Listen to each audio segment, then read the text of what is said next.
नमस्कार दोस्तों, study with ज्ञान प्रकाश में आपका बहुत बहुत स्वागत है। आज के सेशन में आइए डिस्कस करते हैं 7 मार्च के सभी इंपॉर्टेंट करंट अफेयर। तो पहला क्वेश्चन देखते हैं। हाल ही में कवच तकनीकी की शुरुआत की गई है।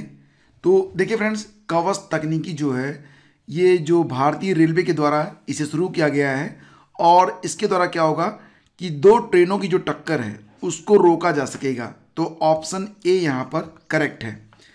4 मार्च 2022 को कवच तकनीकी का सफल परीक्षण भारतीय रेलवे के द्वारा किया गया। 2 ट्रेनों को आमने सामने चलाया गया, जिसमें एक ट्रेन में रेल मंत्री अश्विनी वैष्णव खुद मौजूद थे, तो दूसरी ट्रेन में रेलवे बोर्ड के चेयरमैन समेत अन्य अधिकारी मौजूद थे। जिस ट्रेन में रेल मंत्री अश्विनी वैष्णव सवार थे वह ट्रेन सामने से आ रही ट्रेन से 380 मीटर पहले ही रुक गई। कवच तकनीकी की वजह से ट्रेन में अपने आप ब्रेक लग जाते हैं। तो फ्रेंड्स, ये याद रखना कि ये जो ट्रेन होंगी, जिन ट्रेनों में ये कवच नामक तकनीकी का इस्तेमाल किया जाएगा, तो इनमें जो आपसी टक्कर है उसको रोका जा सकेगा और 380 मीटर पहले ही ये ट्रेनें रुक जाएंगी। तो ये दूरी याद रखना, कितनी दूरी पर रुकेंगी? 380 मीटर की दूरी पर ट्रेन रुकेंगी। रेल मंत्री अश्विनी वैष्णव ने इसके बाद ट्वीट किया कि रियर एंड टक्कर परीक्षण सफल रहा है। कवच ने अन्य लोगों से 380 मीटर पहले लोगों को स्वचालित रूप से रोक दिया। बता दें कि भारतीय रेलवे लगातार कवच तकनीकी पर काम कर रही थी, जिसके तहत यह भविष्य में जीरो एक्सीडेंट के लक्ष्य की ओर बढ़ रही है। इसी के तहत 4 मार्च को ट्रेन टक्कर सुरक्षा प्रणाली कवच का सफल परीक्षण किया गया है। साल 2022 के केंद्रीय बजट में भी कवच तकनीकी को लेकर घोषणा की गई थी। आत्मनिर्भर अभियान के तहत 2000 किलोमीटर के रेलवे नेटवर्क को कवच तकनीक के अंदर लाया जाएगा। अब तक दक्षिण मध्य रेलवे की चल रही परियोजनाओं में कवच को 1098 किलोमीटर से अधिक मार्ग और 65 इंजनों पर लगाया जा चुका है। इसके अलावा कवच को दिल्ली मुंबई और दिल्ली हावड़ा कॉरिडोर पर लागू करने की भी योजना है। तो ये कुल रूट लगभग 3000 किलोमीटर है। अगला क्वेश्चन देखते हैं। और फ्रेंड्स, उसके पहले आपको बता दें कि अगर आप फरवरी के संपूर्ण करंट अफेयर की एक PDF ई बुक डाउनलोड करना चाहते हैं तो वीडियो का डिस्क्रिप्शन चेक कर लेना। यहाँ पर आपको सारे प्रश्न मिल जाएंगी, पूरी व्याख्या मिल जाएगी, सारे प्रश्नों की व्याख्या सचित्र आपको मिल जाएगी। यानी कि एक कंप्लीट ई बुक है और आपकी परीक्षाओं के लिए इसका जो योगदान होगा वो तो जब आप इसे पढ़ेंगे फिर आपको पता चलेगा। तो चलिए शुरू करते हैं आगे। देखिए, भारतीय नौसेना ने किस सुपरसोनिक क्रूज मिसाइल का सफल परीक्षण किया है? सुपरसोनिक क्रूज मिसाइल, इसका परीक्षण किया गया है, तो इसका नाम है ब्रह्मोस। ऑप्शन डी इसका करेक्ट है। ठीक है, तो भारतीय नौसेना ने ब्रह्मोस नामक सुपरसोनिक क्रूज मिसाइल का सफल परीक्षण अभी हाल ही में कंप्लीट किया है। तो 5 मार्च को यह परीक्षण किया गया था ब्रह्मोस मिसाइल के एडवांस वर्जन का भारतीय नौसेना के द्वारा। भारतीय नौसेना ने कहा कि INS चेन्नई से विस्तारित दूरी की जो ब्रह्मोस सुपरसोनिक क्रूज मिसाइल है उसकी सटीकता का सफलतापूर्वक परीक्षण इसमें किया गया है। देखिए फ्रेंड्स, ब्रह्मोस भारतीय नौसेना के युद्धपोतों का मुख्य हथियार सिस्टम है। इसका एक अंडर वाटर वेरिएंट भी विकसित किया जा रहा है, जिसका इस्तेमाल न केवल भारत की नौसेना यानी कि पनडुब्बी में किया जा सकेगा, बल्कि मित्र देशों को भी इसे निर्यात किया जाएगा। इससे पहले भारतीय नौसेना की अंडमान निकोबार कमान ने 2 फरवरी को ब्रह्मोस और टैंक भेदी मिसाइलों का सफल परीक्षण किया था। दोनों मिसाइलें अपने लक्ष्य पर पहुंचने में कामयाब रही थी।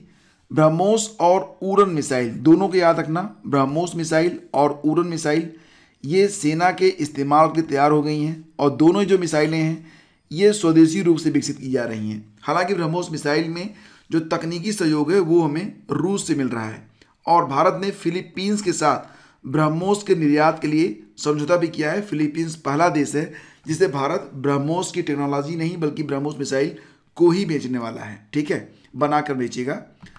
तो हाल ही में जारी किताब द मिलेनियम योगी किसके द्वारा लिखा गया है? द मिलेनियम योगी नामक जो किताब है ये किसके द्वारा लिखी गई फ्रेंड्स? तो इसका आंसर हो जाएगा दीपम चटर्जी। ऑप्शन बी इसका करेक्ट है, दीपम चटर्जी। और दीपम चटर्जी जो है फ्रेंड्स ये एक्स सोल्जर कैप्टन है। ठीक है, तो जरूर याद रखना इसके बारे में। आगे बढ़ते हैं।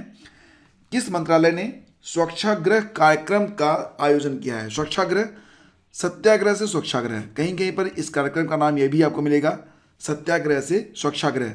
तो ये कार्यक्रम मुख्य रूप से शुरू किया गया है संस्कृति मंत्रालय के द्वारा, लेकिन इसमें सहयोगी मंत्रालय हैं, जल शक्ति मंत्रालय और आवास और शहरी कार्य मंत्रालय। तो तीनों ही यहाँ पर जो मंत्रालय हैं ये मिलकर इसमें काम कर रहे हैं। हालांकि मुख्य रूप से इसे संस्कृति मंत्रालय के द्वारा ही आयोजित किया जा रहा है और इसकी शुरुआत 5 मार्च 2022 से नई दिल्ली से की गई है। सुलभ इंटरनेशनल इसमें मुख्य रूप से सहयोग कर रहा है। हाल ही में राजस्थान हाई कोर्ट के एक्टिंग चीफ जस्टिस के रूप में किसे नियुक्त किया गया है? एक्टिंग मतलब कार्यवाहक, तो एक्टिंग चीफ जस्टिस बनाए गए हैं मनीन्द्र मोहन श्रीवास्तव। तो ऑप्शन डी यहाँ पर करेक्ट है। अच्छा, माधवीपुरी बुच का नाम आपको याद आ रहा है? सेबी की पहली महिला निदेशक बनाई गई हैं, याद रखना इसके बारे में। और बाकी के दो नाम जी अशोक कुमार और मुनीश्वर नाथ भंडारी, मैंने हाल ही में इनको पढ़ाया था आपके बारे में, इनके बारे में, तो इनके बारे में आप कमेंट करके बताइए। आगे बढ़ते हैं और देखिए फ्रेंड्स, केंद्र सरकार ने 7 मार्च से जस्टिस मनीन्द्र मोहन श्रीवास्तव की राजस्थान हाई कोर्ट के एक्टिंग चीफ जस्टिस यानी कि भारत के संविधान के अनुच्छेद 223 के अनुसार के रूप में इनकी नियुक्ति की अधिसूचना जारी की है। उत्तराखंड हाई कोर्ट के सीनियर जज justice M Srivastava Rajasthan high court के चीफ जस्टिस अकील अब्दुल हामिद कुरैशी के रिटायर होने के परिणाम स्वरूप हाई कोर्ट के मुख्य न्यायाधीश के कार्यालय के कर्तव्यों का पालन करेंगे और जस्टिस कुरैशी 6 मार्च 2022 को रिटायर हुए हैं। तो कल ये रिटायर हुए हैं और आज इनकी जगह पर जो एक्टिंग चीफ जस्टिस हैं वो कौन बन गए हैं? तो फ्रेंड्स, मनीन्द्र मोहन श्रीवास्तव जी। आगे बढ़ते हैं, किस राज्य ने युवाओं को कौशल प्रदान करने के लिए नान मधवलवन योजना को शुरू किया है? नान मुधालवन या मुधलवन, जो कुछ भी पढ़ो आप, तो इसका मतलब होता है सबसे पहले मैं, नान मुधलवन, ठीक है। तो इस योजना को स्टार्ट किया गया है कहाँ पर? तमिलनाडु में। तमिलनाडु के मुख्यमंत्री M.K. स्टालिन ने छात्रों के लिए यह कौशल विकास योजना शुरू की है। तमिलनाडु के गवर्नर कौन है? R.N. रवि। और चीफ जस्टिस कौन है? मैंने अभी आपको दिया था प्रश्न, उसी का उत्तर है ये, मुनीश्वर नाथ भंडारी। आगे बढ़ते हैं, हाल ही में 6 विश्व कप खेलने वाली पहली भारतीय महिला क्रिकेटर कौन बन गई हैं? तो ये बन गई हैं मिताली राज, यानी कि ऑप्शन बी यहाँ पर करेक्ट है। मिताली राज दूसरी भारतीय खिलाड़ी हैं जिन्होंने 6 वनडे विश्व कप खेले हैं।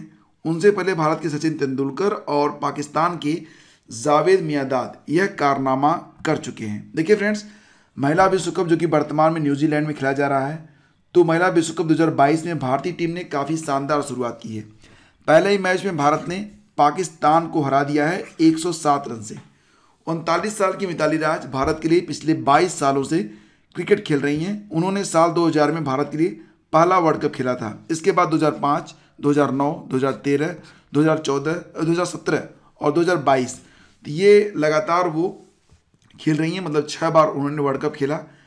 सबसे ज़्यादा विश्व कप खेलने के मामले में मिताली ने न्यूजीलैंड की पूर्व क्रिकेटर डेब्बी हाकली और इंग्लैंड की चार्लोट एडवर्ड्स को पीछे छोड़ दिया है। मिताली के बाद झूलन गोस्वामी भारत के लिए सबसे ज़्यादा विश्व कप खेलने वाली खिलाड़ी हैं। उन्होंने भारत के लिए 5 विश्व कप में पार्टिसिपेट किया है।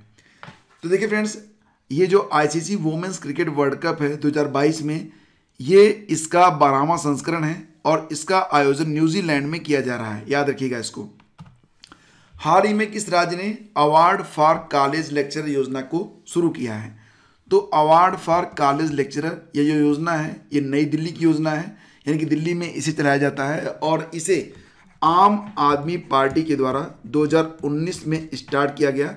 और वर्तमान में अगर देखा जाए तो दिल्ली सरकार ने कॉलेजों और राज्य विश्वविद्यालयों में उत्कृष्ट कार्य के लिए 17 प्रोफेसरों और व्याख्याताओं को सम्मानित किया है। उप मुख्यमंत्री मनीष सिसोदिया ने इन व्याख्याताओं को कॉलेज व्याख्याताओं के पुरस्कार से नवाजा है। तो याद रखिएगा कि ये जो योजना है इसे आम आदमी पार्टी ने 2019 में स्टार्ट किया था। पुरस्कार के लिए उम्मीदवारों का चयन छात्रों की प्रतिक्रिया, परिणामों में सुधार, पाठ्येतर गतिविधियां, शोध कार्य और अन्य शैक्षणिक क्षेत्रों के आधार पर किया जाता है। हाल ही में किसे 150 मेगावाट का सौर ऊर्जा संयंत्र बनाने के लिए लेटर ऑफ अवार्ड का नाम है लेटर ऑफ अवार्ड से सम्मानित किया गया है। आपके ऑप्शन हैं ये इसमें से सही ऑप्शन है अडानी ग्रीन एनर्जी लिमिटेड। तो विकल्प सी यहाँ पर करेक्ट है। देखिए friends, Adani green energy limited ने कहा है कि उसकी सहायक company Adani renewable energy holding 50 limited 150 megawatt का सोलर एनर्जी प्लांट बनाने के लिए लेटर ऑफ अवार्ड प्राप्त किया है। 25 सालों की इस परियोजना की क्षमता $2.34 पर किलोवाट आवर की होगी। तो याद रखिएगा कि लेटर ऑफ अवार्ड से सम्मानित किया गया है अडानी ग्रीन एनर्जी लिमिटेड को। आगे बढ़ते हैं और ये है आज का अंतिम प्रश्न कि संयुक्त राष्ट्र मानवाधिकार परिषद ने किस देश के खिलाफ मानवाधिकार हनन की जांच के लिए अंतर्राष्ट्रीय आयोग बनाने का फैसला किया है। तो डेफिनेटली इसका उत्तर आपको पता होगा, ऑप्शन ए इसका उत्तर हो जाएगा रूस। जिनेवा स्थित संयुक्त राष्ट्र मानवाधिकार परिषद ने यूक्रेन पर रूस के सैन्य हमले के दौरान मानवाधिकार हनन के मामलों की जांच करने के लिए एक आयोग का गठन करने पर सहमति व्यक्त की है। इसके लिए एक प्रस्ताव शुक्रवार को पारित किया गया है। पक्ष में 32 वोट पड़े, विपक्ष में 2 वोट पड़े। विपक्ष में जो वोट थे वो रूस और इरिट्रिया के थे। देखिए फ्रेंड्स, बात करते हैं यूनाइटेड नेशंस ह्यूमन राइट्स के बारे में। इसका गठन हुआ था 15 मार्च 2006 में और इसका हेडक्वार्टर है जेनेवा स्विट्जरलैंड में। वर्तमान प्रेसिडेंट हैं इसके फेडेरिको विलेजेस और वर्तमान में इसके मेंबर कितने हैं? मेंबर ऑफ कंट्रीज 47 है। ह्यूमन राइट्स डे मानवाधिकार दिवस प्रतिवर्ष 10 दिसंबर को मनाया जाता है। तो फ्रेंड्स, ये हैं आज के डेली के टॉप 10 करंट अफेयर। अगर सीरीज आपको पसंद आई तो please do like and share. शीघ्र मिलेंगे हम आपसे एक नए वीडियो में, तब तक के लिए आज्ञा दीजिए। नमस्कार, जय हिंद।